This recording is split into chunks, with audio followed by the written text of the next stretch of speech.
Olá, seja bem-vindo à sua TV Câmara. A partir de agora você passa a acompanhar mais um programa Ponto de Vista, o espaço reservado para a discussão dos mais variados temas. Hoje nós estamos recebendo aqui a doutora Arlete Coutinho Santos Freitas. Seja bem-vindo, doutora. Também o nosso amigo doutor Alex Brasil. Seja bem-vindo, doutora. Olá, Márcio. Estamos aqui hoje para falar sobre um assunto muito importante no nosso ambiente social, que é a questão dos alimentos após a ruptura do casal. Doutor Alex? Olá, Márcia. Como a colega falou, é muito importante de ressaltar alguns problemas que o casal passa, não durante o casamento, mas após o final do casamento. Envolve síndrome de alienação parental, abandono afetivo e a própria parte de alimentos. A nossa reportagem foi às ruas. Vamos acompanhar o trabalho do Michael Santana. E o programa Ponto de Vista dessa semana veio às ruas de Cubatão para ouvir a população. Direitos e deveres sobre pensão alimentícia. Confira. Eu gostaria de saber se mulher paga pensão alimentícia. Há um ano, o meu ex, ele não paga pensão alimentícia. E como eu trabalho, então eu estou relevando. Mas só que eu fiquei sabendo que ele está fazendo bico. Eu tenho direito também? Eu queria saber até quanto tempo nós vamos estar pagando a pensão.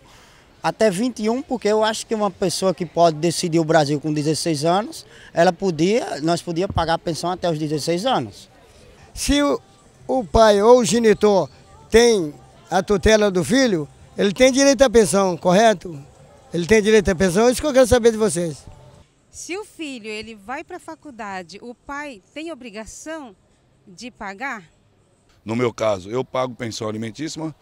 Trabalho em 2 empresas, fui para a justiça, cheguei lá, justifiquei mesmo que trabalhava, pagava por fora.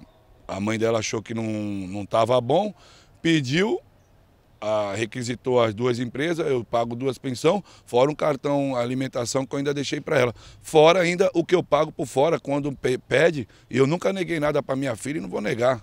O que eu não tive, que meu pai teve condições de me dar, hoje eu dou para minha filha. Seu trabalho, graças a Deus, é para dar do bom e do melhor para ela. E pela saúde divina, eu nunca neguei nada, entendeu? Nunca, e não vou negar. Estando no meu alcance, eu nunca vou negar nada. E como vimos, a grande dúvida da população é a respeito da maioridade. Quando chega aos 18 anos, o que fazer, quais são os direitos? É com você, Márcio Chaves. Então, você acabou de ver a opinião das ruas. O Michael Santana foi às ruas, trouxe para a gente esse material. Doutores, tudo começa com uma união.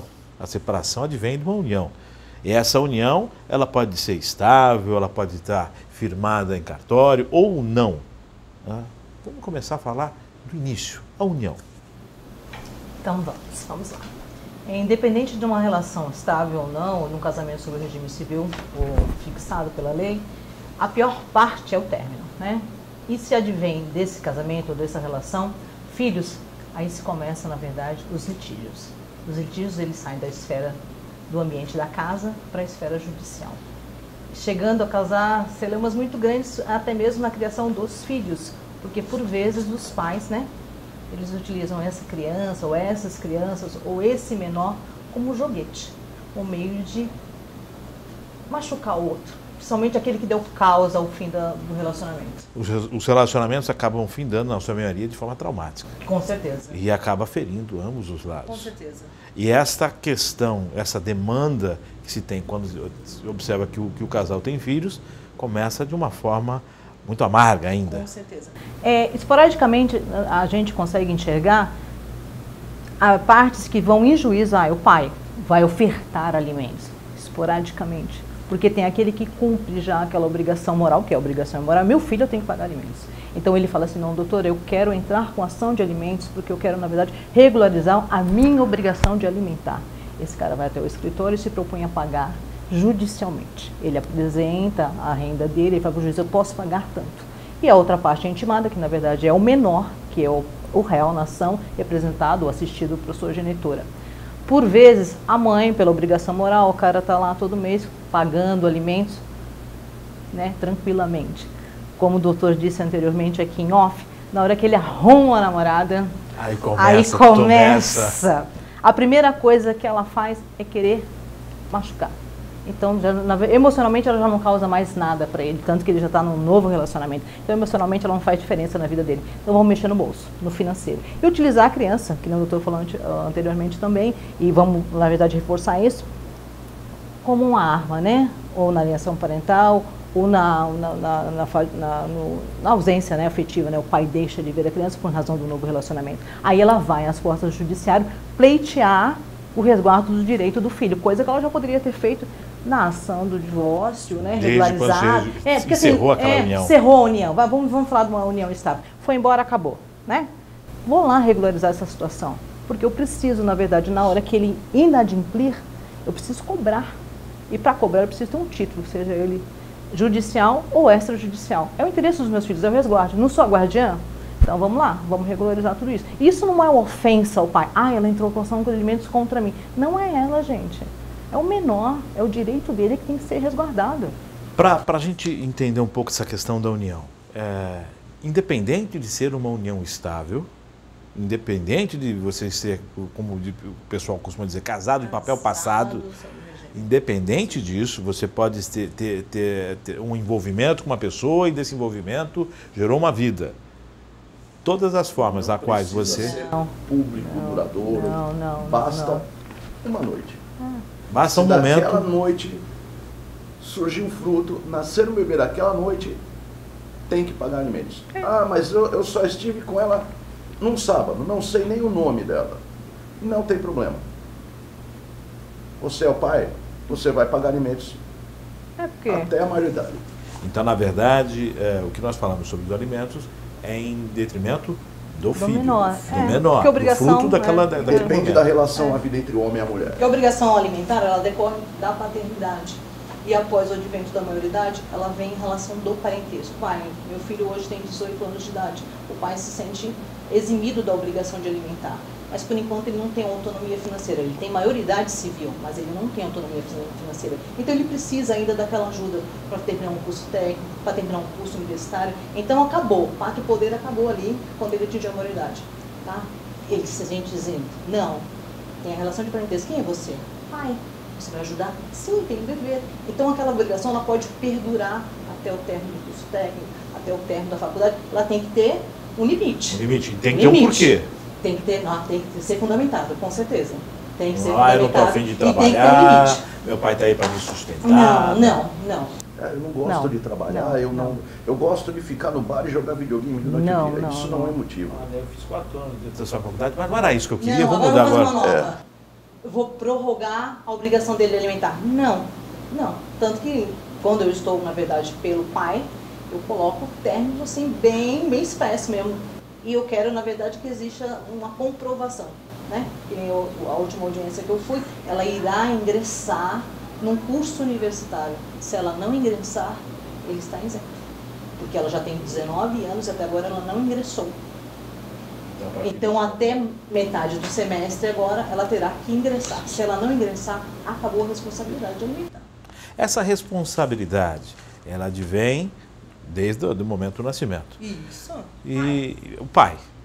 E ela é recíproca, independente disso. Pai e mãe, né? Poderia ser hoje o pai o guardião da criança. Quando se fala de pai, a gente tenta afastar, pelo menos o técnico do direito tenta afastar a figura pai, mãe, homem e mulher. Falou pais. Não tem gênero. É o genérico. Tanto pai quanto mãe. Tanto pai quanto mãe são obrigados a pagar alimentos, a própria guarda. O pai pode ter a guarda e o pai pode pedir alimentos. É que a regra, não a regra, o costume, nos mostra que é muito mais fácil a mãe manter a guarda e o pai prover os alimentos. Mas existem muitos casos em que a mãe paga alimentos e o pai tem a guarda da criança. Vamos voltar um pouquinho no tempo. Se nós voltarmos na sociedade de anos atrás, o divórcio era algo que não era aceitável. Filho fora do casamento era algo abominável, aquela coisa. Hoje em dia nós vivemos um momento de entendimento e que as pessoas evoluíram. Mas essa questão da mãe, a guarda, já vem desse tempo então? A mãe em casa cuida dos filhos e o pai trabalha para prover. É mais ou menos isso. Mas hoje já existe uma evolução muito grande. Acho que acaba se tornando inconcebível a mulher, né? E também para esse homem manter uma situação estável econômica dentro de casa, dar o básico, sendo ele o único provedor. Então hoje é uma necessidade muito, assim, iminente da mulher trabalhar e, na verdade, constituir, na verdade, a renda familiar. Eu acho pouco provável hoje um casal onde os dois não trabalhem. Mas existem casos e casos. A gente não consegue enxergar, sim. A gente pode analisar a união, no caso, havendo uma união até o momento, como uma sociedade. É uma sociedade. Se durou apenas uma noite aquela sociedade, houve uma sociedade. Tem-se o passivo da sociedade e a responsabilidade dos dois aí eu já queria sobre... até retificar. A noite, na verdade, é um encontro. Agora, morar sobre o mesmo teto constitui sociedade. À noite não. À noite não. À noite foi um encontro furtivo, casual, ali, pele com pele, beleza. Agora, o morar sobre o mesmo teto, existe uma presunção de que você quer, na verdade, constituir família. E aí presume-se o quê? Casamento, independente de não ser ratificado por um documento civil. Aí já envolve uma outra questão. Envolve até obrigações, os deveres do casamento, que é a fidelidade recíproca, ajuda mútua. Eu tenho que contribuir para dentro de casa para nós dois comermos? Tenho. Eu tenho que ser fiel a você? Tenho. Eu tenho que lavar sua roupa? Tenho. Já que eu não trabalho, eu vou, na verdade, fazer... a gente até fala sobre assistência... Ai, meu Deus, eu esqueci o termo. Independente da mulher estar em casa ou não, ela contribuiu para ele, a verdade, adquirir o patrimônio, estando dentro de casa. Mesmo às vezes a mulher não trabalha e só o homem trabalha. E na hora da separação, o homem vem e fala, mas ela nunca trabalhou, como eu tenho que dividir a casa? Fala, mas o senhor também nunca lavou uma cueca sua, por exemplo. Mas o senhor ia trabalhar limpinho todos os dias. Por quê? Porque sua mulher lavava suas roupas. Quando o senhor chegava em casa, o senhor estava bem alimentado. Por quê? Porque a sua mulher cozinhou, seus filhos estavam bem cuidados. Então, é a parceria que existe. A parceria vem justamente disso. A mulher fica em casa cuidando da família da forma dela. Pelo menos antigamente isso acontecia com mais frequência. E o homem saía para trabalhar. Hoje, a gente vê o quê? O homem e a mulher saem para trabalhar. E quando os dois voltam para casa, eles precisam cuidar dos filhos, eles precisam cuidar do lar da mesma forma. Enquanto a mulher está cozinhando, em alguns casos, o pai está cuidando da criança, está dando banho. Ou, às vezes, enquanto o pai está cozinhando, a mãe está cuidando da criança. Hoje é muito mais comum os pais cuidando dos filhos do que há 20 anos atrás. Então... a presença do pai no dia a dia... A presença do pai hoje é muito maior. É uma evolução. É uma evolução da sociedade. Até mesmo porque a mãe acaba também assumindo o seu papel profissional. Não, e é necessário isso. É muito importante que o pai... A gente via muito isso antigamente. O pai que tinha uma filha, ele sequer trocava uma fralda da filha. Por quê? Com medo, não. O que a sociedade achar? Ele está vendo a filha dele nua? As coisas foram evoluindo e mudando. Evoluiu e hoje, ao ponto dos pais, o pai homem, e não digo pai homem em detrimento a nenhum tipo de preferência. Não, o sexo masculino. A pessoa do sexo masculino, ela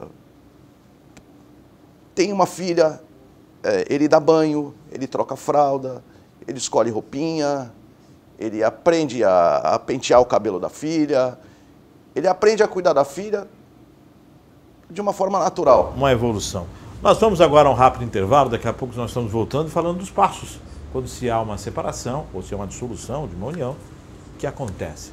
Vamos a um rápido intervalo, daqui a pouco estamos de volta com o segundo bloco do Ponto de Vista.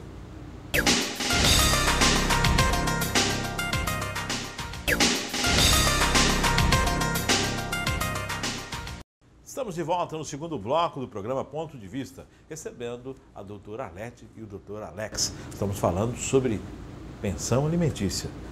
Senhores, uma união, dissolução, seja uma noite, seja uma vida, seja alguns anos, houve a dissolução.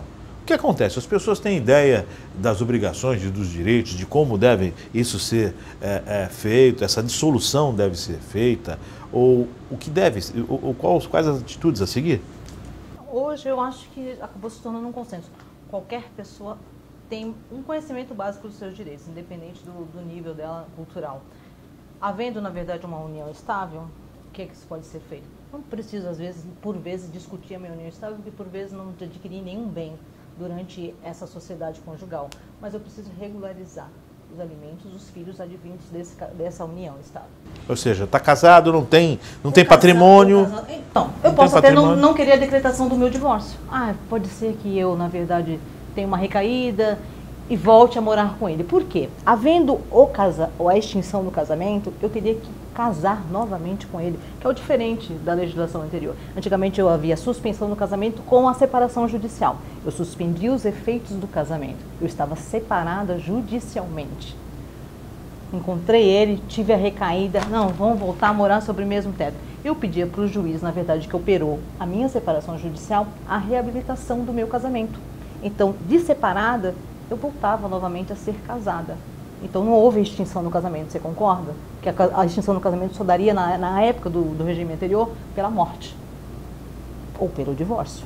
Só que hoje não existe mais a figura da separação judicial. Hoje você cai direto para o divórcio. Você não suspende mais os efeitos do casamento, não existe a reabilitação. Você já cai direto no divórcio, você já entra, na verdade, com pedido de divórcio. Vamos discutir divórcio? Tá, a pessoa tem desquite, divórcio. Saiu do desquite, foi para separação judicial. Estou casada hoje. Ai, não está bem. Vamos separar? Era o mais rigoroso. Vamos separar? Vamos, separei. O que é a separação? É a suspensão dos efeitos do casamento. Acabou os deveres recíprocos. Eu não preciso ser mais fiel para você, eu não preciso te dar de comer, mulher. Você entendeu? Sou eu, se eu tiver um processo a partir de agora, judicial, você não responde. Você não responde, você entendeu? A única obrigação que se teria entre os dois se tivesse filhos advindos desse relacionamento. Tá? Hoje não existe mais essa figura, então vamos para o divórcio. Entrei com o divórcio, eu vou dizer, quero o divórcio, porque na verdade eu quero extinguir essa relação. A primeira coisa que se tem que se informar, por quê? O Ministério Público ele pede vista dos processos. Tem filhos? Tenho. Menores? Sim. Já discutiram os alimentos? Sim ou não. Se sim, eu tenho que fazer a prova através de um documento. E se não, é agora que você vai discutir, porque o Ministério Público ele intervém no feito só para resguardar os direitos do menor. Da criança. Da criança. Então, o Ministério Público ele se toma como parte no processo, resguardando os interesses do menor. Muito tranquilo. Caber, é uma sociedade conjugal. Não quero. Não vou discutir mais nada, não tem mais, a gente conseguiu adquirir nada. Puxa, mas ele não paga. Eu vou, na verdade, pedir, alimentos em juízo, porque ele, na verdade, não cumpre com a obrigação. E eu quero ter um documento que eu possa, toda vez que ele inadimplir, cobrar. Então é muito tranquilo. Ou seja, é um novo acordo.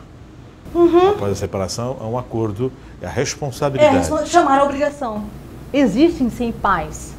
Quando a gente fala pais, o doutor ratificou e toda ele faz questão que não estamos falando do homem. Existem pais, a mulher e o homem. Porque por muitas vezes existem pais fantásticos que ficam com a guarda dos filhos. Porque eles são os que preenchem os melhores requisitos para serem os detentores da guarda. Isso depende do sexo. Isso é reciprocidade, feeling, é isso mesmo. É coisa é a melhor pessoa, né? Se ele se considera, se ele é reconhecido como o melhor para ser o guardião, ele tem sim o direito do filho, né, estendido a ele, de pedir alimentos à genitora. Doutor Alex, a pensão, ela é analisada pela possibilidade do pai pagar ou pela necessidade do filho? É um binômio, na verdade. A pensão, ela precisa obedecer a esse binômio. A possibilidade e a necessidade. Não basta que o pai possa pagar. A necessidade também que o filho precise dos alimentos. Todo filho precisa dos alimentos? É óbvio. Mas a lei, ela preferiu falar um mais para não se perder. Então, o pai tem possibilidade. Se ele continuasse casado, ele teria que pagar. Ele teria que gastar o dinheiro dele para prover a família, para prover o filho. Já provia antes, tem que prover. Então, o que a lei fez? O binômio, possibilidade e necessidade. O pai pode pagar? Ninguém é tão pobre que não possa sustentar um filho. E quando se fala em sustentar o filho, não se fala só em arroz e feijão. Existem outros assuntos além disso que a gente vai falar, acredito que no próximo bloco. E a possibilidade. Por que a lei fez essa distinção? A possibilidade é quanto eu posso pagar. E a necessidade é quanto eu preciso. Não é eu posso ou eu preciso. Não, é quanto eu posso e quanto eu preciso. Óbvio que você não vai querer que um pai pague um salário mínimo de pensão se ele ganhar um salário mínimo. Ele não pode pagar isso tudo, mas ele pode pagar quanto? Ele pode pagar 30% do salário mínimo. É muito pouco para sustentar um filho? É, mas a gente precisa pensar também no lado do pai. Ele vai passar fome se ele pagar um salário mínimo? Óbvio que vai. Ele não vai ter como se manter. Então, nessa hora é que a justiça precisa ter o bom senso. Não adianta você fixar uma pensão de um salário mínimo para alguém que ganhe um salário mínimo. Ah, quanto que o filho precisa para se manter? Ah, o filho gasta 3 mil reais por mês. Não. Eu estou falando de uma educação normal. Observa-se aquilo que é público e a obrigação do pai. Se estudar na escola pública... em lanchonetes americanas todo final de semana, redes de fast food, comida japonesa, essa coisa toda. É lógico, se você quiser levar seu filho para comer, ter esse tipo de lazer, 10 mil reais vai ser pouco para o sustento da criança. Mas o que a criança precisa? A criança, na verdade, ela precisa do carinho, ela precisa... financeiramente, ela não precisa de tanta coisa. Lógico, ela precisa da alimentação, ela precisa da escola, ela precisa do vestuário, ela precisa de médico, ela precisa de muita coisa, mas ela precisa muito mais da segurança, da segurança afetiva. E é isso que muitos pais deixam de lado. Mais uma vez a gente vai tocar isso nesse ponto. Então, observa-se a necessidade da criança e a possibilidade do pai. E busca-se um meio termo, uma balança. Ninguém pode estar descompensado, né? Porque se você imagina o pai pagando, que nem o doutor falou, algo que ele não possa suportar, ele vai passar fome. No segundo mês ele não vai pagar, ele vai ser preso. E em relação, a mãe acaba sendo a pessoa tutora, responsável por administrar esse valor. É necessário prestar contas? Não. O caráter do imediato é de quem, na verdade, recebe os alimentos em nome do assistido ou do representante. Então, ela que tem o caráter do imediato, ela que vai decidir o que vai fazer. Existe, não, a aplicação de prestação de contas? Não. Quando eu vejo que, na verdade, não há administração correta, que meu filho, na verdade, está sofrendo falta de zelo, falta de cuidado, modificação de guarda. Modificação de guarda. A prestação de contas não existe. A prestação de contas é aplicada no caso da curatela. Nesse caso, o sujeito está pagando a pensão, ou a mãe está pagando a pensão, né? E o outro cônjuge está... Ele questiona, ela está gastando com isso, ela está gastando com aquilo, eu quero a prestação de contas. Não, modifica a guarda. Se você se acha o melhor. Muitas vezes o pai pega a criança no final de semana e fala, eu deixei lá a criança, eu pago a pensão, pago R$1.000 de pensão, a criança vem para cá, vem com roupa rasgada, vem com fome, emagreceu 6 quilos da última vez que veio para cá. É fácil entender que ela está, na verdade, deixando a desejar. Porque aqueles proventos faz o quê? Ao invés de pedir a prestação de contas, fala, não está sendo bem cuidado, eu quero que venha morar comigo porque eu vou cuidar bem. E aí, no caso, pode requerer a outra parte que pague a pensão. No caso, se os pais não tinham casa própria, viviam de aluguel, como é feito? O pai ou a mãe vai pagar a pensão, mas tem um aluguel para se pagar também. Que nem o doutor falou anteriormente, os alimentos, na verdade, ele não é só dar de comer, né? Ele envolve todas as necessidades do ser. Só que essa obrigação não pode ser única para um, né? A obrigação alimentar ela é bilateral, pai e mãe. Então, na verdade, o que ele dá tem que somar com o que ela tem que prover para chegar a um ajuste necessário, um valor econômico necessário para dar as condições básicas para aquela criança sobreviver. A grosso modo, morava com uma pessoa, separei, eu vou alugar uma casa, você vai ficar naquela casa, você que tem a detentora da guarda, então o aluguel é X, eu pago metade do X, 1/4 do X, porque é referente ao que era meu filho. E você paga 1/4 ou não? Não, a grosso modo não. Ele não tem essa obrigação de contribuir para a alocação. Ele tem a obrigação de pagar os alimentos ao filho. Esse dinheiro ela pode utilizar como pagamento do teto. Pagamento do teto. Porque ela pode ser colocado isso no cálculo na hora? Não, então pode até ser necessidade. Mas assim, não é, na verdade, o ajuste dos alimentos, não é isso. Ele engloba todas as necessidades. Precisa de um teto? Precisa vestir? Precisa de assistência médica? Precisa comer? Precisa. Lazer também. Tá, mas às vezes é aquilo que a necessidade de quem, na verdade, está pedindo e a condição de quem está ofertando, às vezes é muito ínfima, né? E o pagamento dos alimentos, ele não impede que o pai tenha uma outra participação na vida dos filhos. O pai percebeu que o filho está precisando de uma roupa, ele não pode usar a justificativa, não, eu já pago a pensão, eu não vou comprar roupa, porque essa é a obrigação da mãe. Não, você também tem as suas obrigações, você paga os alimentos, mas você também tem obrigações. Não está impedido de ajudar um pouco mais. Não, alguma, se você mais. percebe que o seu filho está passando por uma dificuldade e aquela dificuldade você tem condição de suprir e você se omite, você pode ser responsabilizado amanhã ou depois. E às vezes nem falando de forma civil ou de forma criminal, da forma da justiça, né? Nós estamos chegando ao final desse segundo bloco. Vou pedir um rápido intervalo, daqui a pouco a gente volta e continua falando sobre essa questão, pensão alimentícia.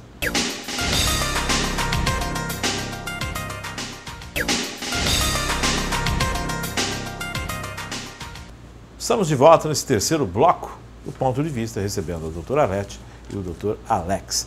Estamos falando de pensão alimentícia.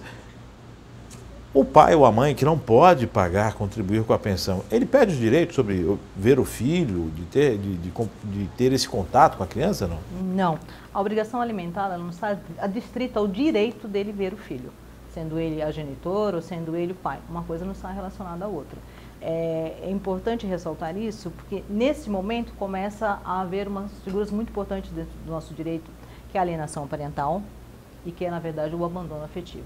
O pai se sente na obrigação de deixar de ver, porque ele já faz a contraprestação de alimentos, e a mãe, por vezes, pelo fato do pai não pagar alimentos, ela começa a fazer a cabeça da criança, fazer com que ele fique distante, proibir a visitação. Então isso, na verdade, são coisas que, emocionalmente, o único prejudicado é o menor. Salvo os casos em que está se resguardando o bem-estar da criança. O bem-estar da criança, mas no caso... São pouquíssimos. Nós tivemos aquele caso na Doni e tudo mais, que isso veio... mas são raríssimos os casos que está se resguardando o bem-estar da criança. 80% dos filhos frutos de casais de divórcio sofreram, de alguma forma, a síndrome da alienação parental. Nós tivemos a evolução, tanto da sociedade, e me parece que agora houve mudanças também no que rege a pensão alimentícia. Quais foram as mudanças? O que aconteceu? O que mudou hoje para quem paga, para quem recebe?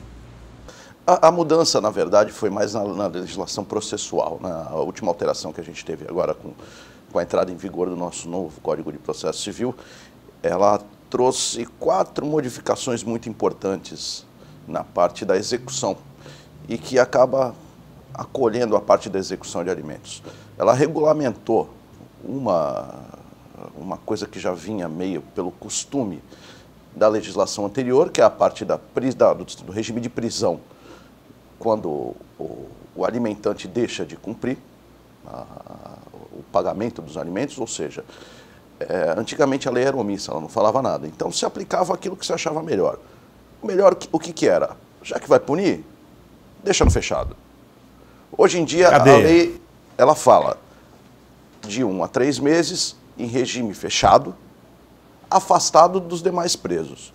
Ou seja, ele vai ficar lá, mas ele não vai ficar com o homicida, com o traficante, com o ladrão de banco. Não, ele não vai ficar, ele vai ficar numa cela separada, mas ele vai estar sujeito ao mesmo regime, ele não vai ter benefícios só pelo fato de ele pagar. Passou 3 meses, ele saía dali, ele tinha que pagar alguma coisa, e os 3 meses valeu pelo pagamento? Passou os 3 meses, na verdade, ele continua a dever aqueles alimentos que gerou aquela prisão. A gente tem que entender que essa prisão ela é de caráter civil, não foi por prática de ato ilícito.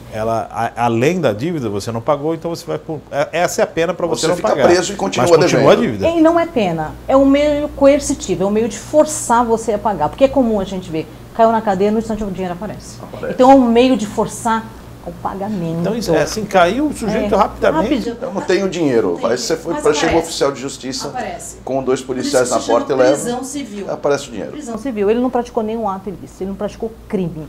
Mas a lei de alimentos prevê, na verdade, essa prisão como meio de forçar o devedor de alimentos, que por vezes, na verdade, não paga porque Muitas não vezes quer. funciona, então. Funciona. Recolhe. E Opa, o peraí, legislador, de pagar. ele entendeu uma coisa muito interessante. Ele restringe aos 3 últimos meses o pedido de prisão. Ou seja, se o pai está devendo 1 ano, você não vai conseguir pedir a prisão dele. Se ele está devendo 3 meses, você pede a prisão e o juiz dá. O juiz manda em 3 dias ou pagar ou apresentar uma justificativa de que já pagou ou de que não pode pagar aquela forma toda. Se não pagou, vai ter que pagar. Ah, eu não posso pagar, eu estou devendo R$600 de alimentos, por exemplo. Não, não tenho R$600. Então o senhor vai preso. Ah, não, mas espera aí. Eu consigo R$600. Então tá bom. Se o senhor conseguiu R$600 em 3 dias, eu não mando ele empreender. Não conseguiu R$600 em 3 dias. Vai preso. 3 dias e 1 minuto, cadê? Sim. No segundo dia, esses R$600 vão aparecer. Certamente. E o que mudou agora? Agora parece que vai para o SPC também, já fica... SPC, Serasa, protesto... E agora sim, não precisa ter requerimento da parte, porque assim, o juiz está lá, sentadinho. O juiz trabalha mediante provocação. Eu estou aqui, sou juiz, se você não me impedir nada, eu vou continuar parado aqui, sentadinho. Você vai entender que está tudo bem. Estamos, na verdade, uma execução sobre o 733, que é aquele que pode gerar prisão, que nem o doutor disse, são as 3 últimas, né? E as que vencerem no curso do processo, vai de conta. Hoje eu estou com 3 últimas, mas já estou com a de abril, então são 4, você concorda comigo? Então são as 3 últimas mais 4, as que vencerem no curso do processo. Ele foi intimado no prazo de 3 dias para apresentar uma justificativa, dizer porque não pode pagar, ou oferecer uma proposta de acordo. O Ministério Público sempre vai intervir no feito, porque como a gente já está toda hora falando, ele na verdade é o representante, ele guarda, né? Ele é o guardião dos interesses do menor. Justificou, não justificou, ele não vai decretar a prisão de imediato, ele pode de imediato noticiar, oficiar os órgãos de restrição creditícia, SPC e Serasa, porque o nome dele se torna negativo. Por quê? Nossa sociedade é consumeira. A gente vive de comprar a crédito. Então, eu acho que é outro meio coercitivo, é um meio de forçar, na verdade, a esse alimentante sempre, na verdade, estar em dia com os alimentos. Outra coisa muito interessante, hoje existe, na verdade, uma previsão legal, trabalha com registro em carteira, é de conhecimento, tá? Tá lá. É um aposentado do INSS, vou mandar oficiar, vai descontar os alimentos atuais e aquela dívida, eu vou parcelar ela direto na folha de pagamento dele. Então ele pode ter um desconto legal de até 50% do que ele recebe por mês.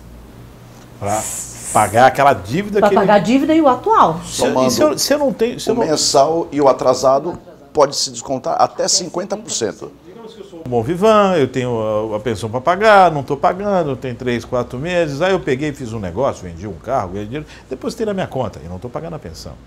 Há sequestro nesse caso? Pode haver isso? Então, existe a penhora. Existe a penhora. Vai direto no meu saldo bancário. Opa, mas eu tinha que... Inclusive na caderneta de poupança. Isso é muito tranquilo nas do 732, que na verdade são aquelas que o doutor falou, aquelas pretéritas, que já perderam o caráter do imediato. 12 meses atrás, bem ou mal, essa criança está viva. Concorda comigo? Sim. Então não tem mais o caráter do imediato. Eu não preciso disso agora. Não é mais emergencial esses alimentos. Então, quando eu entro com essa ação, eu entro pelo 732, que é penhorar coisas, bens, na verdade, sejam eles móveis, imóveis ou valores em dinheiro que existem em nome do alimentante. O que a gente costuma mesmo fazer? É até uma prática minha.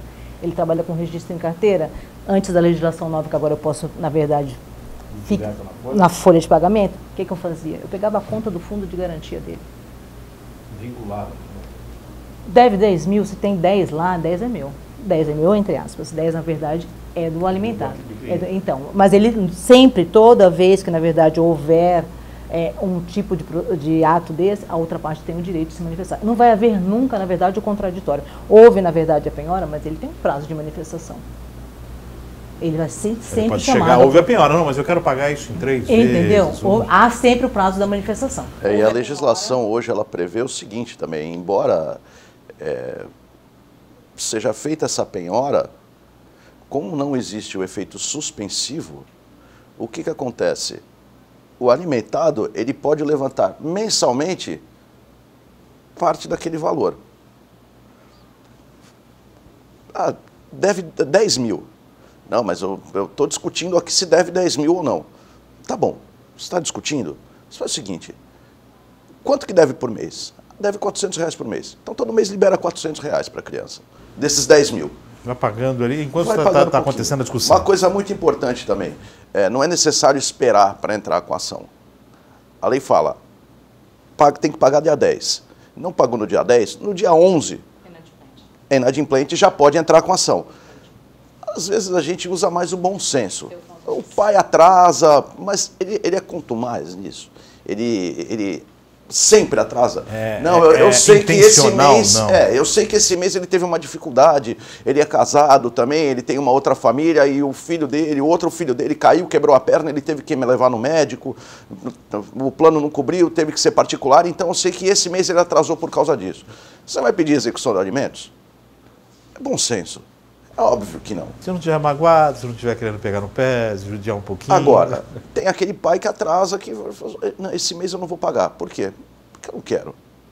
Então tá bom. Você não quer? Então você vai pagar na justiça. Rapidamente, a gente está chegando ao final, mas eu gostaria só de uma observação. No caso, os avós maternos ou os avós paternos, é comum serem acionados nessa questão de alimentos.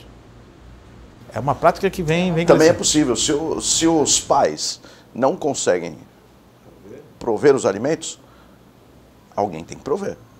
É relação de parentesco, né? E aí acaba atingindo os pais, os avós, né? Os avós. E pegaria todos. É exceção, né? Não os só avós, tanto os maternos quanto paternos. Não só os pais do pai ou os pais da mãe, só. Os quatro. Os quatro teriam obrigação. Paternos, porque às vezes a criança mora com a mãe e a mãe mora com os pais.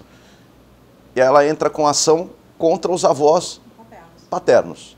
E aí o advogado vem e fala, bom, tudo bem, lembrando, ele paga, mas a outra parte tem que pagar também. Não é o direito da mãe, sim sempre da criança. Menor. Não exercer esse direito, se a mãe não o fizer, ela está abrindo mão do direito da criança. A mãe ela pode ter o direito aos alimentos dela. Também. Pela relação de casamento. Mas o que se fala hoje na pensão alimentícia é com relação aos alimentos pro menor, pro filho, né? A relação de parentesco entre pai e filho, né? Pais e filhos. Tanto que é direito indisponível. Eu não posso dispor de um direito que não é meu, não é da mãe, é do menor. Não abro mão daquilo que não é meu, né? Isso. Então, na verdade, não existe uma desídia? Existe uma desídia por parte da mãe. Eu não estou afim, não preciso, não é você. Estamos chegando ao finalzinho do programa. O papo aqui deveria correr por mais uns 2 ou 3 programas, né? Agradecendo a participação de vocês, eu gostaria das considerações. Doutora Arlete? Por último, eu só queria, na verdade, deixar claro que, além todas essas alterações que nós falamos anteriormente, existem novas alterações sobre o regime de execução. Antigamente, quando a gente ia cobrar os alimentos em atraso, era pelo 732 e pelo 733. Um sob pena de prisão, um sob pena de penhora. Hoje nós temos, na verdade, 4 tipos de execução. Então, é um regime quádruplo. Então, é cumprimento de sentença sob pena de prisão, porque a sentença decorre de um título que, na verdade, é judicial, o juiz fixou os alimentos, cumprimento de sentença por penhora, e agora nós temos, na verdade, a figura dos títulos extrajudiciais. Fiz um acordo, eu e o pai do alimentado, judicialmente ou via cartório, extrajudicialmente, eu e ele assinamos, ratificamos na presença de 2 testemunhas, ou via cartório, eu posso cobrar os alimentos por pena de prisão ou por pena de penhora, mas na verdade é um título executivo extrajudicial. Não fomos na frente no juiz, mas agora nós temos, na verdade, 4 meios de execução, que antigamente só eram 2, que decorria de um processo. Não necessariamente hoje não precisamos de um processo para cobrar alimentos. Melhor ainda. Melhor ainda. Tudo melhor em detrimento. Melhor é para o alto. Da bem-estar do menor. Resguardo. Doutora Alex? Gostaria de agradecer aqui a presença da doutora Arlete, que abrilhantou o programa, o convite do Márcio, e fazer uma pequena vírgula nessa parte toda que a gente está falando de alimentos, que eu considero muito importante. Os pais hoje não conseguem entender a questão da guarda. Quando se fala de guarda compartilhada, os pais pensam que a guarda compartilhada é ficar 15 dias com cada parte. Isso chama-se guarda alternada. A guarda compartilhada, o menor continua com a mãe ou com o pai, e a outra parte tem que pagar alimentos, tem direito à visita. Só que a outra parte, que não está com a guarda, tem que ter uma efetiva participação muito maior nas decisões da criança. Isso hoje é uma regra. Então, divórcio é litigioso. O judiciário não quer saber. Vocês são adultos, vocês que se entendam, o bem da criança é o que vai se sobrepor aqui. Vale. É o que vale. É o que vale. Agradecendo a presença da doutora Arlete, doutor Alex, agradecendo sempre a sua audiência. Continue na programação da sua TV Câmara. Lembrando que o programa continua na internet. Você pode acessar o nosso canal lá no YouTube, TV Câmara de Cubatão, ou também o site da Câmara Cubatão, da Câmara Municipal de Cubatão, que é o www.câmaracubatão.sp.gov.br. Vamos ficando por aqui e até o próximo Ponto de Vista.